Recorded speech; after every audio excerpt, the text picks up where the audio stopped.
Je prends Joseph Kabila à sa gestion. Parce que si je prends 2001 et 2006, on va dire que c'est la transition. Je prends de 2007, quand comment il est devenu seul. Je prends ses 6 ans au pouvoir, ça veut dire jusqu'en 2013. Et je prends le poids de Tshisekedi parce que c'est à 6 ans au pouvoir. 6 ans, comparons les 6 ans de Tshisekedi aux 6 ans de Kabila. Sur le plan économique, je parle avec un économiste sur le plateau. Il pourra vérifier les chiffres. Le taux d'échange quand Kabila arrive au pouvoir en 2007, $1 échangé à 503 francs congolais.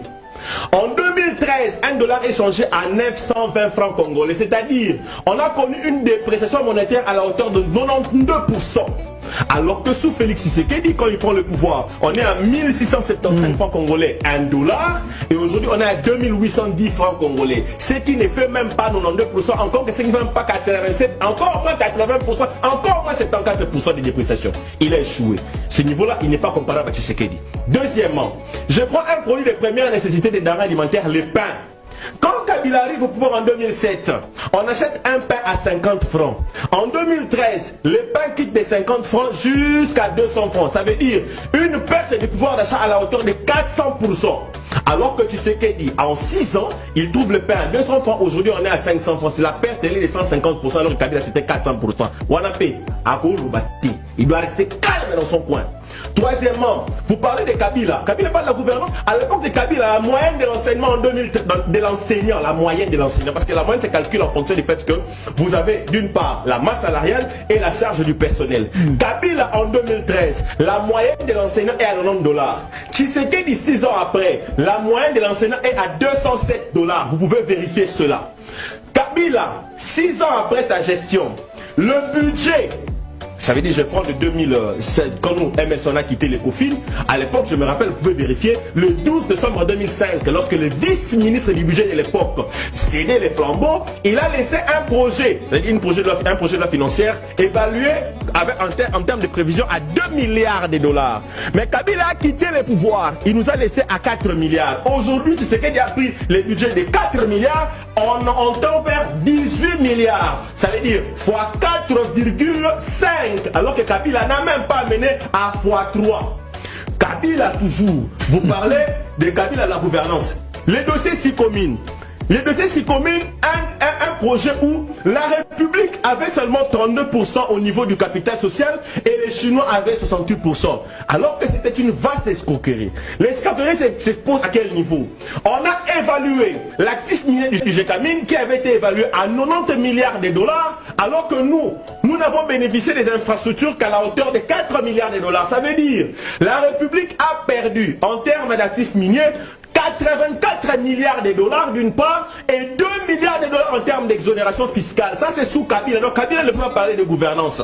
Kabila toujours, parce qu'on parle de Kabila sur le plan éducatif. En 2013, allez vérifier les chiffres existent au niveau de l'Institut des statistiques de l'UNESCO. En 2013, le taux d'analphabétisation selon l'UNESCO était évalué à 79,2%. 6 ans après aujourd'hui, le taux d'analphabétisation est évalué à 29,1%. Donc les décalages entre Kabila et Tshisekedi est très loin. Sur le plan militaire, Kabila Joseph, c'est pour la première fois dans ce pays, on a vu pour la première fois dans l'histoire de ce pays, même du monde je pense, je vais vérifier, dans l'histoire de ce pays, un général-major à l'âge de 26 ans d'âge. Dites-moi un peu, dans quelle armée, parce que si on prend l'armée en interne à l'âge de 18 ans jusqu'à 20, ça fait 8 ans. De 18 à 26, ça fait 8 ans, non? Comment en 8 ans quelqu'un peut partir du soldat des rangs jusqu'à général-major? Alors que entre le soldat des rangs jusqu'à général-major, là-dedans, il y a 16 grades qu'il faut franchir. Et si on prend le fait que des 16 grades, le pointage, c'est après 3 ans, ça fait combien de temps pour devenir général-major? Il y a une exception qui existe. L'exception qu'on appelle les hauts faits de guerre. Or, les hauts faits de guerre n'est constaté que dans une armée régulière. Kabila n'a jamais évolué dans une armée régulière. Comment est-il devenu général-major? Il a démystifié la fonction de commandant de l'armée. C'est pourquoi, sous Kabila, vous avez eu un pléthore de généraux inutiles au niveau de la ville. On a 26 régions militaires. Comment expliquer que dans 26 régions militaires, vous avez plus de 210 généraux? Ça veut dire quoi? Kabila toujours. Non, on parle de Kabila. Il parle du respect de la Constitution. Ah! Mais Kabila, c'est le premier. En 2015, Papa Marius Mbalama. Kabila a nommé... S'il vous plaît, s'il vous plaît. Ne m'indexez pas quand vous parlez de Kabila, parce que moi je suis kabiliste, je ne suis pas kabiliste. Je ne suis pas non plus du PPD. Parce qu'ils vont montrer ça depuis quand vous m'indexez, sur le plan de respect de la Constitution. En 2015, Kabila Joseph a nommé en défiant tout un peuple les commissaires spéciaux qui ne sont régis nulle part dans la Constitution. En droit public, il y a un principe. Le principe, c'est que tout le monde est incompétent parce que la compétence est d'attribution. C'est en droit privé où on dit, là où il n'y a pas l'interdiction de la loi, il y a une permission. Mais en droit public, tout le monde est incompétent. D'où Kabila tire la compétence pour nommer les commissaires spéciaux. Ça n'existe pas dans aucun texte de la République. Encore que, il y a une action à l'époque de deux étudiants qui sont allés à la Cour constitutionnelle pour attaquer cet acte. La Cour a dit ceci: puisque moi j'ai statué que sur les actes réglementaires et législatifs violant la Constitution, un acte nommant les commissaires spéciaux n'étant pas un acte réglementaire, je ne peux pas statuer. D'où ils ont été nommés en violation flagrante de tous les textes de la République. C'est Kabila. Très bien. C'est sous Kabila.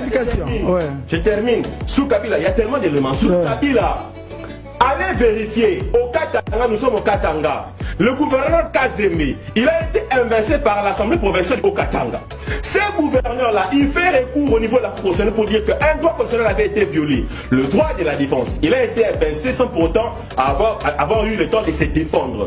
La Cour, l'arrêt existe. Il y a Air Const qui existe pour ça. A rétabli Kazemi comme gouverneur. À l'époque, Emmanuel Ramazani Chalari, secrétaire permanent du PPRD. Secrétaire permanent du PPRD aujourd'hui, ça veut dire nommé par Kabila. D'ailleurs, Kabila en violation de la Constitution qu'elle a nommé Chalari comme secrétaire permanent. Parce qu'en tant que président de la République, il ne peut pas nommer, il ne peut pas avoir une fonction au sein des partis politiques, mais il a nommé un secrétaire permanent. Il a violé la Constitution. On a compris. Chalari a refusé de faire exécuter dans ses prérogatives en tant que ministre de l'Intérieur de rétablir un gouverneur réhabilité par la Cour constitutionnelle. Kabila ne peut pas parler ici de gouvernance. Kabila ne peut pas parler. On a compris. Voilà ce que je veux faire croire. Kabila, nous ne disons pas ici que la gestion de Tshisekedi est 100% parfaite. Non, c'est faux. Parce que la gestion saine n'existe pas au monde. Il a le plein droit d'analyser. Mais il n'a pas le droit de prétendre être meilleur. Non, mais il n'a pas dit, hein. Il n'a pas dit qu'il est meilleur, hein.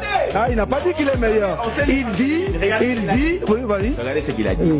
Le pays a reculé. C'est dans la... Oui, mais ce sont des observations, Jagas. Le pays a reculé. Reculer en fonction des repères. Les repères, c'est qui? C'est lui, non? Parce que c'est lui qui a cédé le pouvoir à Tshisekedi, non? C'est comme ça que je dis qu'il ment.